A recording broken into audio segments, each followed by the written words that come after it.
사실 기도를 생각하면 어쩌면 가장 식상하고 진부한 설교 주제가 기도이고요. 또 기도의 중요성, 효력을 잘 알지만 그럼에도 불구하고 가장 많이 하지 않는 게 또 기도이기도 합니다. 사실 기도하는 것은 힘든 것이 맞습니다. 성도님들과 교제를 하면서 한두 시간 정도 이렇게 교제하면서 시간 보내는 거는 어렵지 않아요. 그죠? 얘기하다 보면 금방 지나가는데 기도하면서 한두 시간을 보내려고 하면 이게 왜 이렇게 길게 느껴지는지 많이 했다 싶어도 30분 같은 느낌이 들고 특별히 그룹 기도는 더더욱 그렇죠.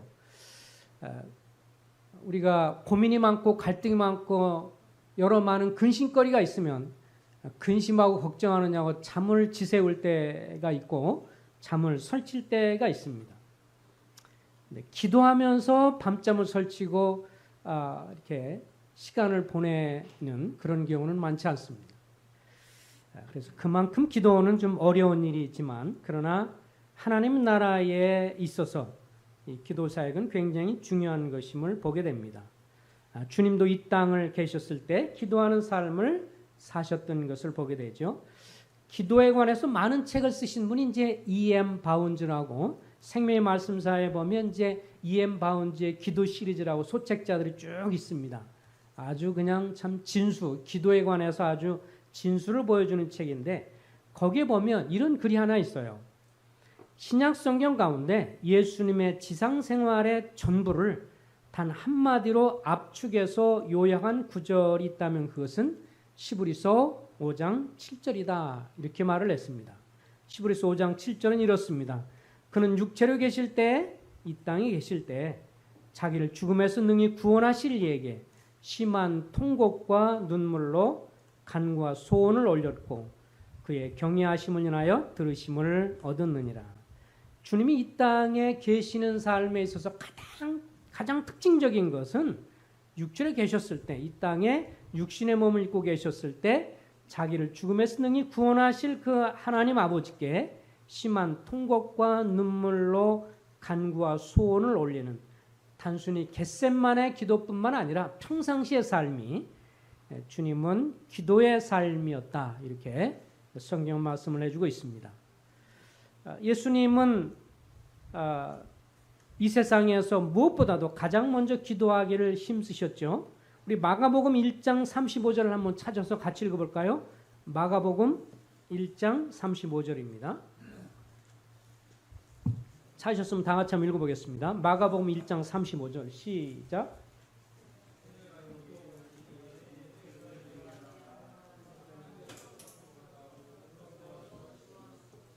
예, 여기 보면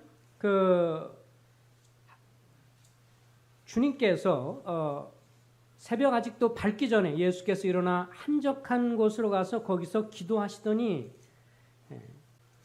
주님이 가장 기도하는 것에 우선순위를 두셨습니다.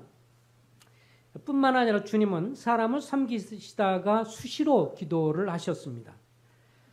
성경에 보면 이 마태복음 14장 22절 23절에 보면 주님이 보리떡 5개와 물고기 2마리를 가지고 5,000명을 먹이신 후에 성경에 보면 주님은 무리를 보내신 후 기도하러 따로 산에 올라가셔서 그곳에서 저녁이 될 때까지 기도하셨다라고 기록하고 있습니다. 또 누가복음 9장 28절에 보면 주님은 베드로와 요한과 야고보를 데리고 기도하러 따로 산에 변화산상이죠. 산에 올라가서 기도하시면서 그 몸이 영광스럽게 변화가 되셨습니다. 이 예수님이 하나님이신 분이시지만 완전한 하나님이시지만 또 완전한 인간이신 주님이 이 땅에 계실 때 기도하는 것을 늘 가장 중요하게 여기셨다면 더군다나 더 많은 육신을 가지고 있고 또 사단과 세상의 공격에 더 노출되어 있는 우리가 기도하는 것이 더 절실한 것이 아니겠는가 하는 것입니다. 근데 성도가 기도 사역에 힘써야 하는 이유가 무엇일까? 산상순에 보면 주님이 마태복음 6장 8절에 이렇게 말을 했어요. 하나님 우리 아버지께서 우리에게 무엇이 필요한지 구하기도 전에 다 아신다라고 말씀을 하셨어요. 주님이 기도하기 전에 구할 것을 우리가 무엇이 필요한지 다 아신다. 그럼에도 불구하고 기도하라라고 하신 이유가 뭘까? 하나님은 우리의 도움 없이도 당신의 뜻과 그리고 당신의 계획을 다 성취하시고 역사하시는 분인데, 그럼에도 불구하고 성경에는 수도 없이 많은 부분에서 기도하라고 명령을 하고 있습니다. 예를 들면 마가복음 14장 38절에 깨어서 기도하라. 골로새 4장 2절에 보면 기도에 감사함으로 깨어 있으라. 이런 계속해서 기도하라고 말씀하신 이유가 뭘까? 왜 기도 사역에 힘쓰라고 명령하시는 것일까? 첫 번째는 기도하는 것을 사단이 싫어하고 방해하기 때문에 그렇습니다. 기도에 항상 힘쓰라. 로마서 12장 12절에도 말씀했는데, 이 기도는 생각해 보면 저절로 되는 것이 아니에요. 그렇죠? 기도가 저절로 된다고 하는 분이 계시다면 정말 대단하신 분입니다. 그는 기도의 삶을 정말 깊이 사신 분이에요. 그 유명한 브라더 로렌스라고 하는 로렌스 형제에 대한 이 중세 시대 한 수도사의 이야기를 보면 그분은 기도의 삶이 아주 탁월했던 것을 보죠. 그래서 그의 기도에 관한 것이 이제 원래 소책자로 나오는데 지금은 약간 두껍게 소개되고 있지만, 이분은 자기가 이 수도원에서 이렇게 음식을 하는 사람인데, 기도에 관해서 이 사람은 아주 깊이를 경험했는데, 자기가 계속해서 부엌에서 음식을 요리하고 뭔가를 닦고 그 다음에 요리하면서 막 그런 일을 하면서도 그는 그의 영혼은 끊임없이 주님과 기도하면서 뭐라고 고백하냐면, 내가 음식을 하고 뭔가를 다듬하면서 그것이 주님과 기도하는데 전혀 방해가 되지 않는 것을 보았다. 그러니까 처음에는 이거 두들기느냐고 정신이 없는데 계속 그가 집중해서 기도하다 보니까 그는 모든 그 음식을 만들거나 뭐 이런 걸 통해서 계속 그 영혼의 주님과 기도할 수 있었다라고 하는 것입니다. 그러나 많은 경우에 기도는 쉬운 것이 아닙니다. 기도할 때 어려운 이유는 기도는 사단이 우리 성도들이 하는 기도를 싫어하고 방해하기 때문에 그렇습니다. 무엇보다도 우리 육신을 자극을 해서 기도하려고 하면 피곤하다는 생각을 먼저 하게 하거나, 기도하려고 하면 다른 또 무슨 갑자기 연락이 오거나, 기도하려고 하면 다른 생각이 들어오거나, 수도 없이 많은 여러 방해 공작을 통해서 여러분과 내가 기도하는 것을 방해합니다. 무릎을 꿇고 기도하고 머리를 땅에 대면 되는 순간 좀 있으면 잠이 잘 수 있고요. 그래서 기도하려고 그러면 머리를 대면은 이것은 잠자는 것입니다. 희한하게 머리를 땅에 대면 잠을 잘 수 있어요. 머리를 들어야 이게 잠이 안 오지, 머리를 대면 쉽게 잠이 오게 되는 것을 봅니다. 어쨌든 기도를 왜 힘써야 할까? 이것은 기도는 사단이 우리 그리스도인의 삶에 기도하는 것을 가장 싫어하기 때문에, 방해 공작이 있기 때문에 그렇습니다. 그래서 기도는요, 저절로 되는 것이 아니기 때문에 힘써야 하는 것이기 때문에 기도는 사역입니다. 따라서 하겠습니다. 기도는 힘써야 하기 때문에 사역이다. 여러분과 제가 뭔가 다른 사람을 위해서 봉사를 한다 그럴 때 저절로 되진 않잖아요. 그죠? 음식을 만들고 음식으로 봉사한다. 애찬으로 봉사한다. 그냥 저절로 되는 거 아니에요. 수고해야 되는 것이죠. 또 주일학교든 뭐 학생부든 아니면 어느 분야든지 간에 무언가 섬긴다라고 할 때는 수고하고 힘을 써야만 할 수 있는 것이고, 그런 측면에서 사역인 것처럼 기도는 분명히 사역입니다. 저절로 되는 것이 아니기 때문에 그렇습니다. 그래서 주님도 기도에 대한 것들을 얘기하면서 깨어서 기도하라. 기도에 감사함으로 깨어 있으라. 정신을 차고 근신하여 기도하라. 이렇게 기도에 항상 힘쓰라. 왜냐하면 사단의 방해가 있기 때문에 그런 사단의 방해, 그런 공작을 있음에도 불구하고 그렇기 때문에 더 애를 써야 하기 때문에 기도는 사역인 것을 봅니다. 빌립보서 4장 6절부터 7절에 보면 아무것도 염려하지 말고 오직 모든 일에 기도와 간구로 너희 구할 것을 감사함으로 하나님께 아리라. 그러면 모든 지각에 뛰어나신 하나님의 평강이 그리스도 예수 안에서 너희 마음과 생각을 지키시리라. 기도와 간구로. 기도를 하지 않고 염려와 근심하는 것은 누구 말대로 지붕을 뚫고 올라가질 못하죠. 지붕 아래서만 하는 게 근심 걱정이라면 기도와 간구는 지붕을 뚫고 하나님의 보좌로 올라가는 것이기 때문에 기도는 그만큼 귀중한 것입니다. 기도를 왜 힘써야 되느냐? 첫 번째, 사단의 방해 공작이 있기 때문에 깨어서 힘써야 하고요. 두 번째, 왜 우리가 기도 사역에 힘써야 되느냐? 기도 응답을 통해서 기쁨과 활력을 얻기 때문에 기도 사역이 중요합니다. 요한복음 16장 23절 24절에 보면 주님이 이렇게 말씀하셨어요. 내가 진실로 너에게 이르노니 너희가 무엇이든지 아버지께 구하는 것을 내 이름으로 구하라. 그러면 내가 주리라. 구하라. 그리하면 받으리니 너희 기쁨이 충만하리라. 여기 보면 구하라. 그리하면 받으리니 너희 기쁨이 뭐라고요? 충만하리라.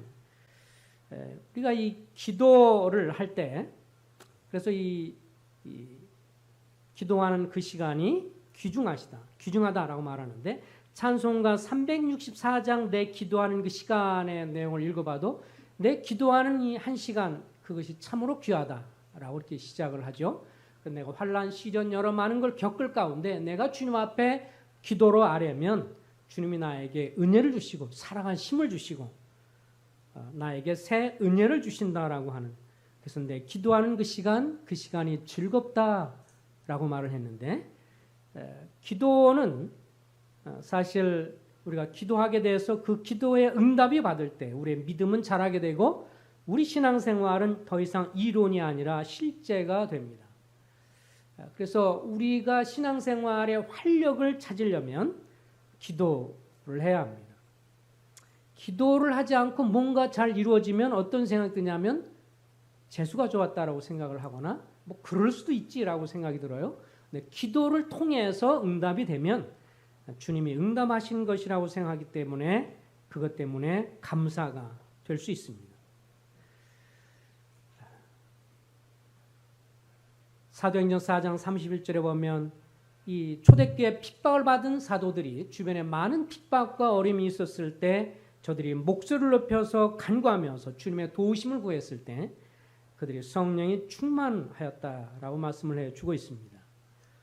우리가 기도를 하는 것 이것은 우리의 신앙의 실제가 되기 위해서입니다. 근데 기도할 때 꼭 이렇게 무릎을 꼭 꿇어야만 하는 것은 아니죠. 다양하게 기도할 수 있습니다. 운전할 때도 기도할 수 있죠. 눈을 뜨고 차를 타고 운전하면서 특별히 다른 사람이 없이 혼자 운전할 경우는 기도할 수 있는 가장 좋은 계기가 아닙니까? 그래서 운전하면서 앞을 쳐다보면서 내 생각, 내가 바라보는 것, 기도하는 것 주님 앞에 입술을 열어서 기도합니다. 주님 앞에 할 수 있는 것.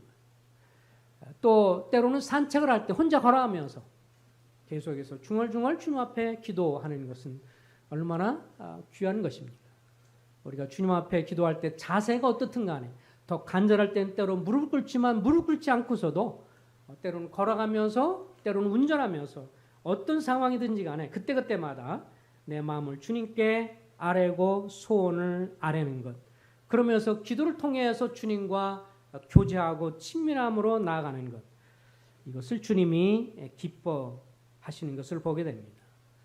주님이 이 마태복음 6장에 그렇게 말씀하셨잖아요. 우리 마태복음 6장을 한번 열어주십시오. 마태복음 6장에 보면 6장 9절입니다.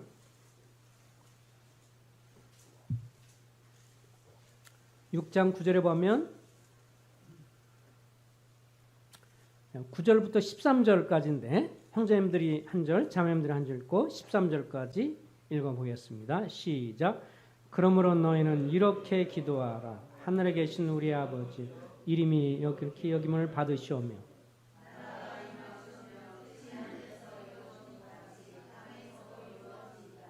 오늘날 우리에게 일용할 양식을 주시옵고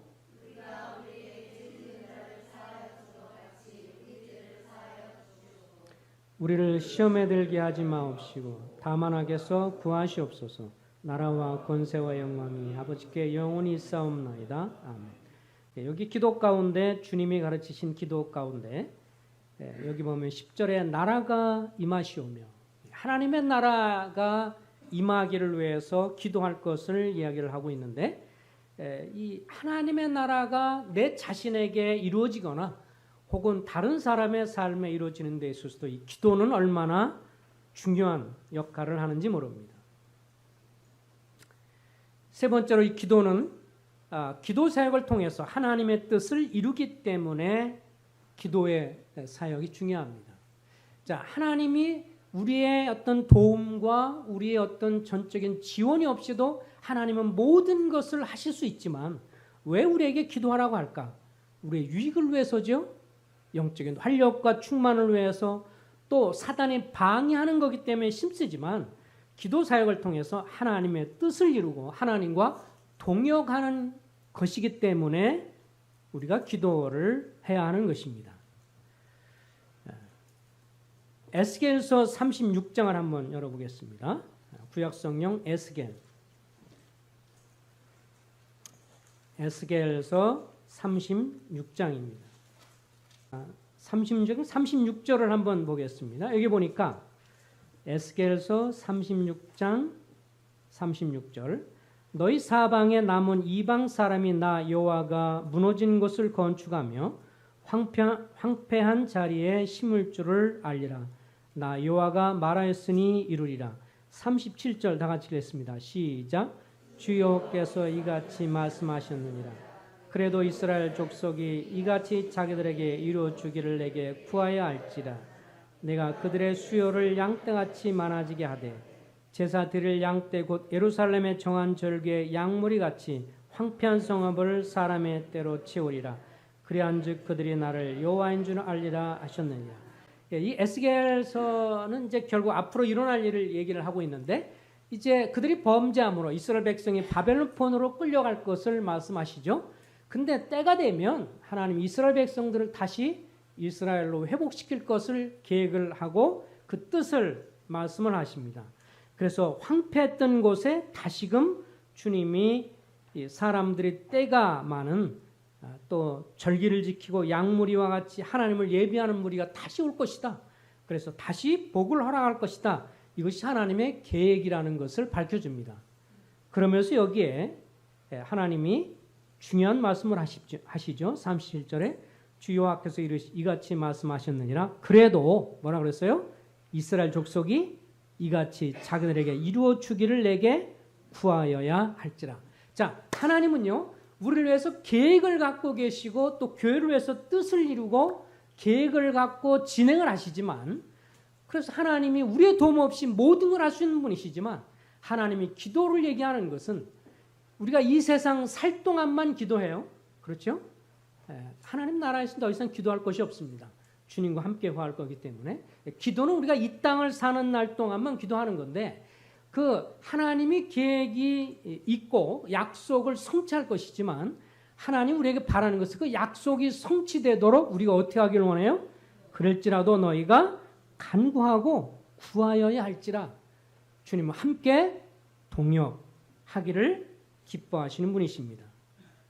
고린도서 6장 1절에 보면 하나님과 함께 일하는 자들이다. 동역자라라고 이렇게 말을 해주는데 그래서 우리 그리스도인들이 우리 삶 속에서 또 교회에서 일하시는 그 역사를 볼 때 중요한 가운데 한 가지가 우리가 기도로 함께 동역하는 것을 주님은 기뻐하십니다.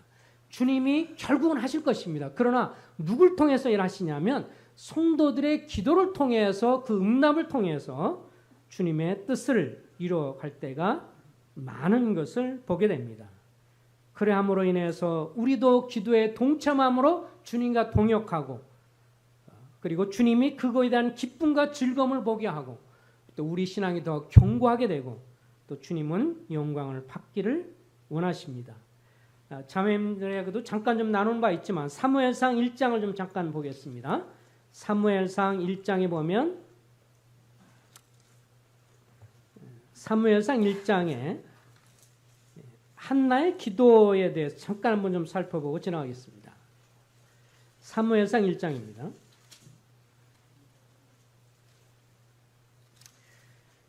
이스라엘 역사 가운데 가장 영적으로 안 좋을 때가 바로 사사 시대입니다. 그들이 왕이 없으므로 자기 소견에 옳은 대로 했을 정도로 영적으로 아주 상태가 안 좋고, 나중에 뭐 입다라든지 그런 사사 보면 얼마나 영적으로 저급한지 말할 수 없죠. 영적인 상태가 아주 정말 후지고 상태가 안 좋습니다. 그래서 하나님의 뜻과 하나님 마음도 모르고요. 그래서 뭐라 하기도 하면 내가 전쟁에 나가서 승리하고 오면 첫 번째 누가 나오든지 그를 하나님께 번제로 드리겠습니다. 그렇게 말해놓고서 자기 딸을 바치는, 주님은 그렇게 요구한 적도 없지만 그만큼 영적으로 혼탁하고 수준이 떨어지는 때가 사사 시대였습니다. 정말 누구 말마처럼 풍전등화요, 바람 앞에 등불처럼 꺼질랑 말랑하는 아주 그런 위기 상황 중에 있을 때 하나님이 이스라엘의 지도자, 영적 지도자를 보내기를 생각하셨습니다. 하나님이 생각한 사람이 누구냐면 한나입니다. 여기 보니까 사무엘상 1장에 보니까 여기 엘가나라는 남자가 나오고, 그가 어쨌든 이 사람은 좋은 번은 아니죠. 예, 아내를 둘씩이나 두었습니다. 한나 그리고 분인나. 분인나는 쉽게 잉태를 했고 자식을 많이 낳았는데, 한나는 1장 5절에 보니까 1장 5절을 보겠습니다. 한나에게는 갑절을 주니 이는 그를 사랑함이라. 분인나가 그렇게 했다는 거, 아니 엘가나 남편이 그렇게 했다는 거예요.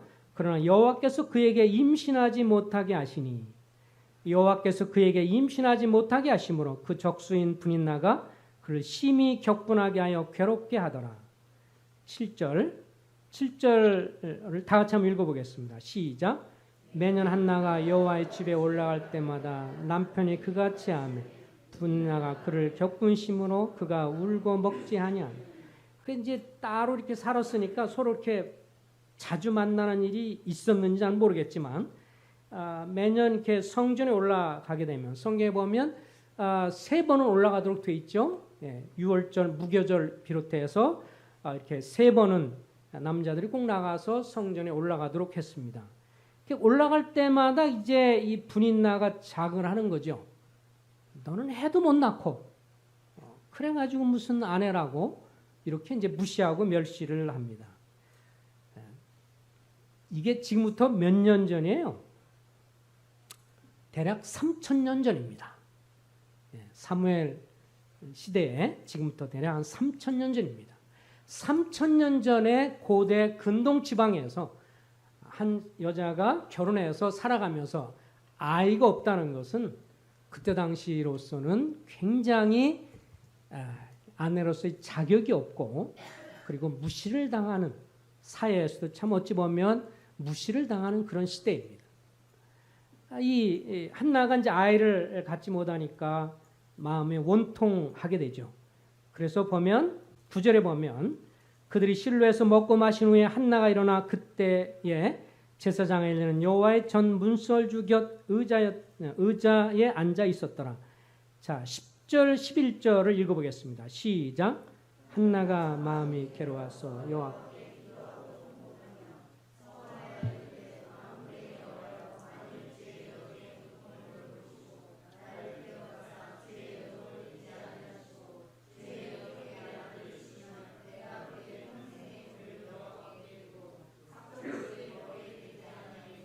예, 여기 10절에 보면 마음이 괴로워서 여호와께 기도하고 통곡했다고 그랬어요. 근데 이 너무도 그 간절하니까 기도의 간절한 기도가 뭔가를 한나가 보여주죠. 예, 여기 12절에 보면 그가 여호와 앞에 오래 기도하는 동안에 엘리가 그의 입을 주목한즉 한나가 속으로 말하며 입술만 움직이고 음성은 들리지 아니하며 혼자 중얼중얼 계속 간절히 기도하니까 여기 보니까 뭐라 그랬어요? 엘리가 보니까 13절 그가 취한 줄, 그래서 웬 대낮부터 술이냐 그래서 화가 났어요.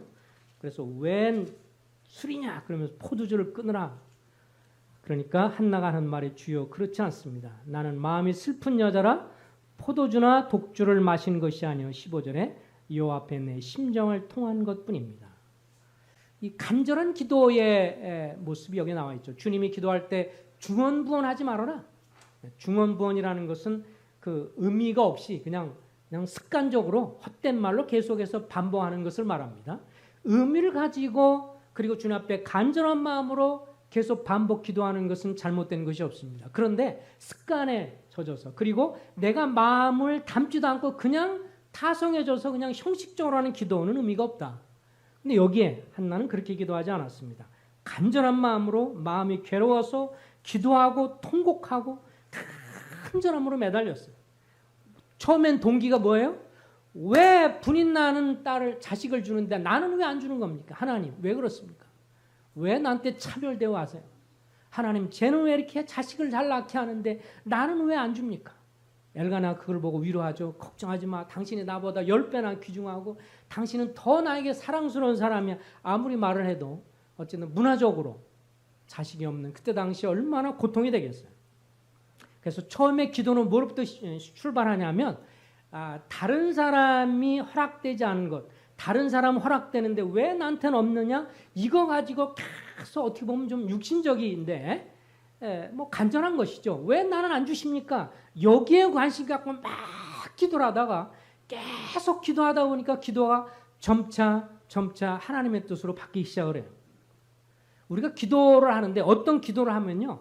계속 기도를 하는데 기도가 잘 안 된다. 응답이 안 된다. 그러면 기도 제목을 바꿔볼 필요가 있습니다.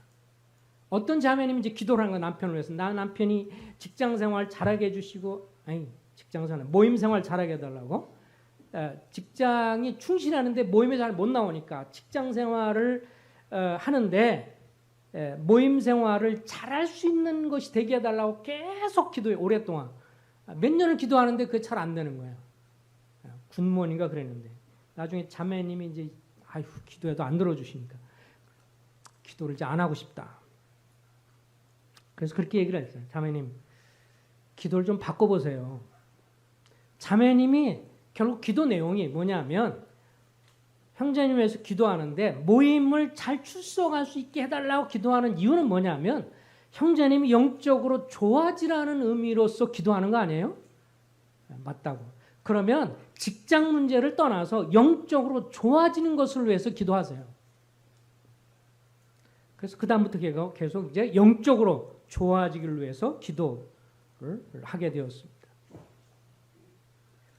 처음에는 기도가 여기에가 좀 약간 나는 왜 없습니까? 쟤는 되는데 나는 왜 안 돼요? 이렇게 기도하다가 나중에 기도를 계속 하다 보면서 주님의 마음을 갖는 것입니다. 그래서 기도는 누가 그렇게 말을 했어요.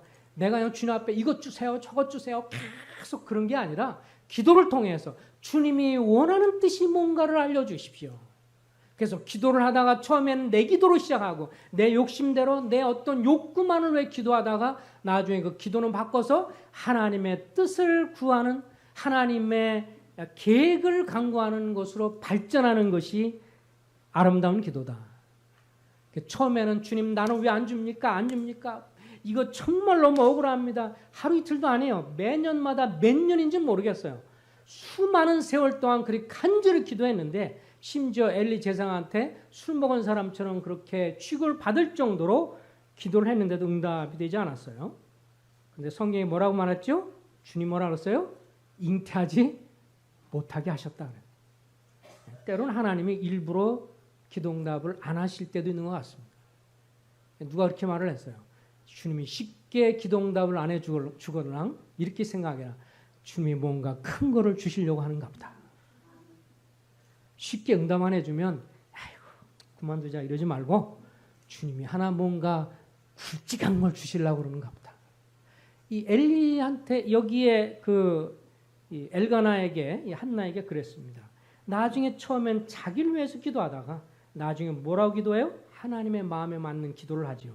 서원하면서 이렇게 말합니다. 만군의 여호와여 만일 여종의 고통을 돌아보시고 나를 기억하사 주의 여종을 잊지 아니하시고 주의 여종의 아들을 주시면 내가 그를 평생에 여호와께 드리고 삭도를 그의 머리에 대지 않겠습니다. 주님께 온전히 드려서 주님이 원하시는 대로 쓰시기 바랍니다. 라고 기도를 한 거죠. 사실 하나님이 이런 기도를 원하셨어요. 영적으로 정말 침체하고 침체해서 사사시대 가장 영적으로 안 좋은 시대에 하나님이 영적인 지도자를 세우기를 원했는데 한나의 기도를 쓰시기를 원하셨습니다. 그래서 한나가 기도하다가 이제 주님 앞에 기도합니다. 주님 아들을 주시면 나시린으로 하나님 앞에 온전히 들어서 주를 위해 드리도록 하겠습니다. 하나님이 그 기도를 기다리셨던 거죠. 그래, 나중에 많은 세월이 지나서 그 기도할 때 기쁘게 여기셔서 그 유명한 누구를 줘요? 사무엘을 주십니다. 사무엘이 다시 나오기 시작하면서부터 이스라엘의 영적으로 완전히 하락했다가 그때부터 다시 서서히 상승으로 올라가면서 이스라엘 역사 가운데 영적인 부흥으로 다윗 왕이 나오기 시작을 하고 그러면서 하나님의 역사가 나타나는 그런 그리고 사람들 영적으로 일깨우는 회복의 부흥의 역사가 있었던 것을 보게 됩니다. 기도는 기도 사역을 통해서 하나님의 뜻을 이루는 것이기 때문에 쉽게 낙심한 일이 아닌 것 같습니다. 하나님 앞에 우리가 기도할 때 그 부분에 있어서 쉽게 낙심하지 말고 끝까지 어쨌든 기도해야 할 일이라고 생각을 합니다. 자, 우리 마태복음 6장을 보면서 잠깐 이것을 살펴보도록 하겠습니다.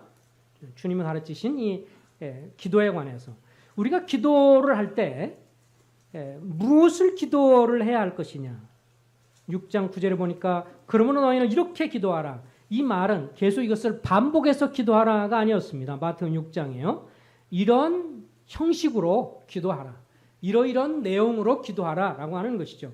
주기도문을 적어도 소위 주기도문이라는 것보다 뭐 제자의 기도라고 하는 게 더 좋을 건데 이 주님이 가르치신 이 기도를 암송하는 것은 좋은 일입니다. 왜 그러냐면 대략 어떤 형식으로 기도할 수 있는 것을 볼 수 있기 때문에 그렇습니다. 자, 우리 따라서 해봅시다. 우리의 관심사, 하나님의 관심사. 이 두 가지 관심사가 여기 다 나왔는데 여기 보면 먼저 하나님의 관심사가 먼저 나옵니다. 하늘에 계신 우리 아버지요 라고 시작을 하면서 먼저 뭐가 나와요? 하나님의 이름이 먼저 나옵니다. 9절에 보면 하늘에 계신 우리 아버지여 이름이 거룩히 여김을 받으시오며 우리가 기도하면서요.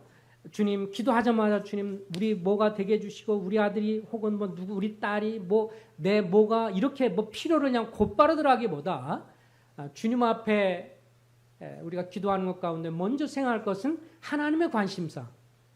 그걸 먼저 기도하는 것이 더 주님이 가르치신 기도의 내용입니다. 먼저는 하나님의 이름이 존귀하게 되고 그리고 주님의 이름이 거룩하게 되기를 원합니다. 그리고 10절에 보면 하나님의 나라가 임하시오며 하나님의 나라가 주님의 관심사가 또 나옵니다. 그리고 10절에 보면 또 뭐가 나오죠? 뜻이 하늘에서 이룬 것 같이 땅에서도 이루어지이다. 하나님의 뜻이 나옵니다. 그러니까 하나님의 이름, 하나님의 나라, 하나님의 뭐예요? 뜻. 그래서 기도하면서 이렇게 기도하면 좋습니다. 하나님, 나의 삶을 통해서 내 가족 식구들을 통해서 또 우리 교회 식구들을 통해서 주님의 이름이 존귀하게 여겨지기를 간절히 소원합니다. 주님이 저의 삶을 통해서나 저의 가족, 우리 식구들을 통해서 우리 교회 성도들을 통해서 주님의 이름이 존귀하게 되고 주님의 이름이 거룩하게 되기를 소망합니다. 이런 기도를 주님 앞에 드리시길 바랍니다. 그리고 두 번째로 주님 하나님의 나라가 이루어지길 원합니다. 또 다른 말로 하면 하나님의 나라, 하나님이 왕으로서 통치하는 것이기 때문에 하나님의 통치가 이루어지게 해주십시오. 하나님의 통치가 이루어지게 해주십시오. 나의 삶에 있어서 내 가족이 그리고 우리 교회 식구들이 하나님의 통치를 하나님의 왕으로서의 통치를 기꺼이 받아들이고 순종하는 삶이 될 수 있기를 원합니다. 그리고 하나님의 뜻이 나의 삶을 통해서 우리 가족들을 통해서 교회 성도들을 통해서 하나님의 뜻이 이루어지게 해주십시오. 하나님의 거룩한 뜻이 또 하나님을 감사하는 삶이 하나님의 뜻이 그렇잖아요. 하나님의 뜻은 이것이니 너희의 거룩함이라 하나님의 뜻은 범사에 감사하는 것이고 하나님의 뜻은 베드로전서에 보면 3장의 선을 행함으로 고난을 받는 것이기 때문에 주님 이런 하나님의 뜻이 나의 삶에 있어서 또 성도들의 삶에 있어서 나타나길 원합니다. 하나님의 뜻을 위해서 기도하시길 바랍니다. 그러면서 이제 11절 이하에 보면 우리의 관심사를 위해서 기도합니다. 나의 매일의 일용할 양식을 주십시오. 나의 필요를 채워주십시오. 주님, 내 문제, 그리고 내 자식의 문제, 우리의 문제, 이런 문제들을 주님이 또 채워주시고 역사해 주십시오. 그리고 12절에 보면 나의 다른 성도의 죄를 내가 용서함으로 주님이 내 죄를 용서해 주십시오. 그리고 13절에 내 삶 속에서 내가 시험에 빠지지 않고 악에서 구해 주십시오. 그래서 이 기도는 그냥 반복하라고 있는 게 아니라 이 기도는 이 내용을 생각하면서 이런 내용들을 가지고 한 구절 한 구절을 생각하시면서 주님 앞에 기도하는 삶을 살기를 정말 소망합니다. 하나님이 일하시려고 계획하시고 작정하셔도 우리가 기도해야 합니다. 하나님이 이 교회 가운데 영혼들을 더해주시고 일해주시고 뭔가 하시려고 할 때도 그냥 주님이 하시겠지, 몇몇 사람들이 하겠지가 아니라 하나님의 이것을 이루어 주십시오. 하나님의 나라가, 하나님의 통치가, 구원받는 성도들도 하나님의 통치를 받고 구원받지 않는 그런 사람들이 그리스도를 믿음으로 주님의 통치를 받아들이는, 주님을 왕으로 모시는 이런 구원의 역사 일어날 수 있게 하나님의 나라가 임하게 해 주십시오. 이렇게 기도하는 것. 그러면서 내가 주님 앞에 기도하고 내 자신을 위해서, 내 필요를 위해서, 가정의 필요를 위해서, 그런 것들을 위해서 주님 앞에 기도하면서 이런 것들 함께 기도하는 우리가 되기를 소망합니다. 성도님들이 여러 부분에서 잘하고 계십니다. 그렇지만 또 한 가지 기도에 있어서 깊이가 더 있어야 한다고 생각을 합니다. 우리의 삶에 주님이 성전을 말씀하셨을 때 우리 속에 뭐가 있어요? 아까 주님이 어느 날 유월절 되실 때 올라가셔서 성전에 이 노끈으로 채찍을 만들어서 거기다가 뭐예요? 양, 소, 양, 그 다음에 염소, 그리고 비둘기 막 파는 것을 다 내쫓으시고 상을 뒤엎으시고 그러고 나서 내 집은 기도하는 집이다.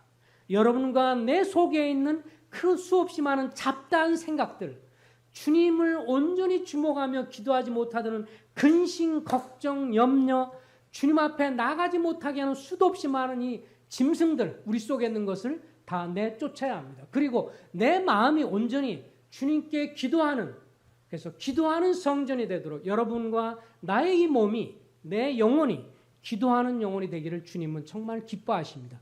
그럴 때 기도를 통해서 주님이 일하시고 역사하시고 앞서행하시라고 믿습니다. 곳곳에서, 집에서, 가정에서, 예배당에서 모일 때마다 그 어떤 것보다도 기도하는 것에 더 마음을 쓸 수 있다면 주님이 그때부터 뭔가 놀랍게 일하시기 시작하리라고 믿습니다. 자비하신 아버지 하나님, 저희들에게 기도의 영을 부어주시기를 기도합니다.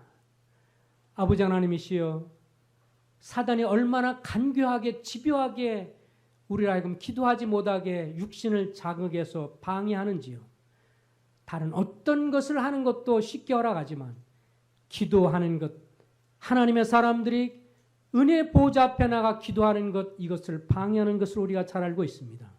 오 주여, 저에게 기도의 회복이 있게 해주시기를 간절히 소원합니다. 각 성도님들의 가정에서, 또 은밀한 골방에서, 또 예배당에서, 곳곳에서 기도의 회복을 통해서 하나님이 일하시고 역사하시고 앞서 행하셔서 놀랍게 역사하심으로 주님의 영광 받으시는 것을 보게 되기를 간절히 소원을 드립니다. 우리가 할 수 없으므로, 우리의 지혜가 안 되므로 오직 하나님만이 하나님의 영광을 위해서 주님이 행하시도록 기도의 사역이 드려질 수 있도록 저희 가운데 역사해 주시옵소서. 예수 그리스도 이름으로 의탁하며 기도하옵나이다.